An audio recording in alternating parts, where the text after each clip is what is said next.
All right. Good morning, Louisiana. This is Attorney General Jeff Landry, joined by our Chief Deputy Bill Stiles in studio with Brandon at the, the keyboard. At the controls. What do you call it? The controls. The controls. I feel like I need to say this. Yeah. How y'all are.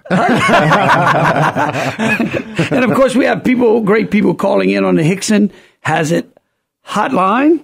That's our big sponsor, right? Yes, That's sir. right. I mean, we can't say Hickson has it too many times, right? No, you can say it multiple times per segment if you want. Right. But look, we've had a great group of people that have called in, some great guests. And next we have a straight shooter who recently called the Louisiana Department of Health oversight over our state's Medicaid program, willy-nilly, loosey-goosey. That's quoted from Daryl Purpera. But I will tell you, our next guest is a great guy, right? Nonpartisan, appointed by the legislature to go out there and try to root out fraud, waste, and abuse in government. And of course, that's a high value, a high target rich environment in the state of Louisiana, unfortunately. And probably the biggest one is our Medicaid program. And Daryl and I have really had an opportunity to work together on that. And so, Daryl, we'd love to give you an opportunity to talk about a couple of the reports that you put out regarding Medicaid and the impact that it's having on the budget.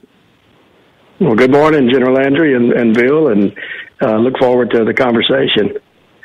What would you like to know? I can tell you, I just got back from D.C. Late last night and had meetings with other state auditors, various congressmen and various senators, including Senator Kennedy, on these issues, and the Governmental Accountability Office. And maybe just put some context to this whole issue. The GAO, that's the Governmental Accountability Office. They say that on the current trajectory of Medicaid, that by 2025, we're going to exceed or right at $1 trillion in our Medicaid cost.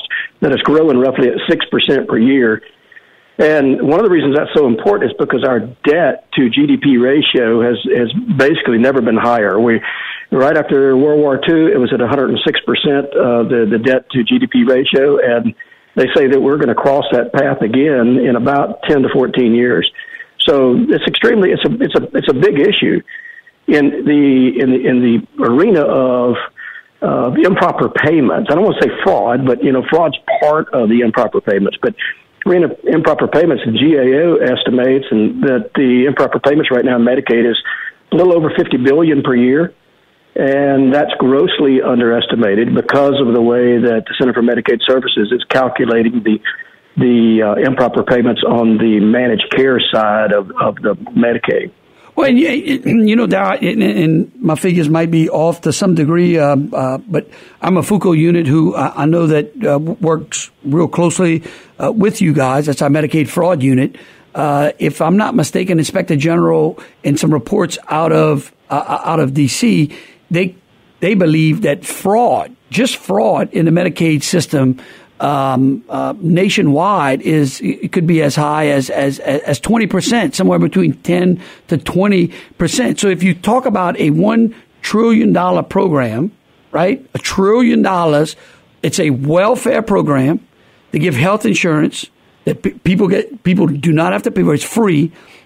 10%, just 10% is $100 billion. And if that's fraud and $50 billion is overpayments, that's $150 billion. There's a lot of roads that we could pave, a lot of bridges that we could repair, and certainly a lot of raises we could give teachers in that if we were able to rein in control. And so talk about a couple of the recent audit reports that you came out. I know me and you specifically, I've always been a real honed in on recipient fraud, right? Because I believe that people who steal from the Medicaid system that are ineligible, that in other words, they don't qualify, but yet are taking the benefit, are basically stealing from the poor.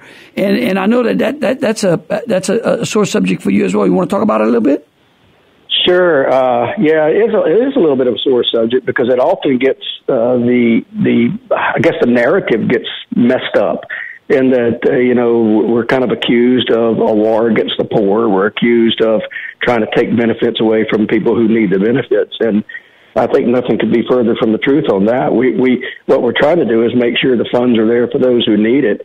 And if a person doesn't qualify for Medicaid, well, there are other programs such as a federally facilitated exchange program that they may qualify for. So it's not trying to take anyone's health insurance away from them, but this particular program has rules and regulations. And look, you're right. I'm the guy that's the rule guy.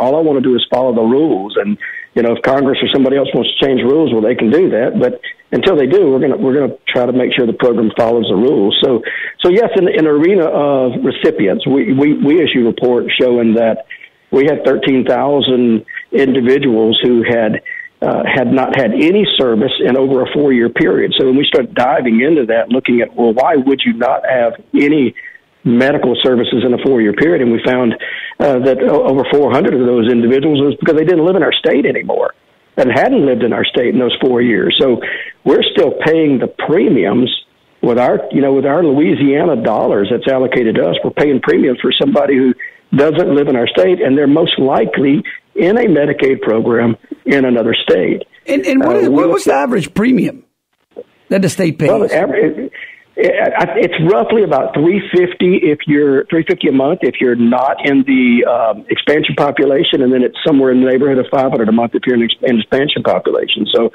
it's serious dollars. Yeah. So if you take 13,000, I mean, if you take 10,000 at $400. I mean, that's real money. Again, I think it goes to show you the inefficiencies in the program.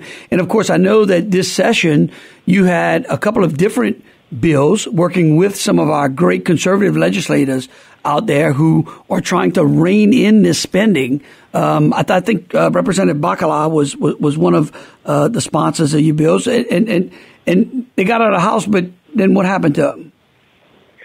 Yeah, we had a bill that would allow the state auditor to use the tax data to audit the Medicaid program. This is one of the primary issues. I was in D.C. yesterday. This is a problem not just for me as the state auditor, but for all 50 state auditors. This program is a federal program. It comes with rules. It comes with red tape, lots of red tape. And eligibility is absolutely defined in the law. And so we have to follow that. Well, the key determinant of eligibility in the program is income. And for those individuals who file a tax return, now not all Medicaid recipients are going to file tax returns because they make an amount that's lower than what's required. But for those who do file a tax return, the income eligibility is based upon the modified adjusted gross income, which is very much a tax number. And so the auditors around the nation need to be using the tax returns to gauge whether or not our departments are doing a good job at ensuring that this requirement's met. Here in Louisiana, because of our state law, I don't have, let me phrase it a little different way. My auditors can look at tax data all day long. We can look at every tax return of any person that files a tax return in Louisiana when we're auditing the Department of Revenue. But I can't use that same data to go and audit the Medicaid program, and that's just it's a Louisiana law. I believe it's wrong. I think it needs to be changed. Well, one of the things, Daryl, that I think was interesting is that when we talked about Medicaid expansion, I think the original number calculation economically of what we thought the pool of those potential people was roughly around 300,000. I think since the program has got going, I think we've signed up 400 to 450,000.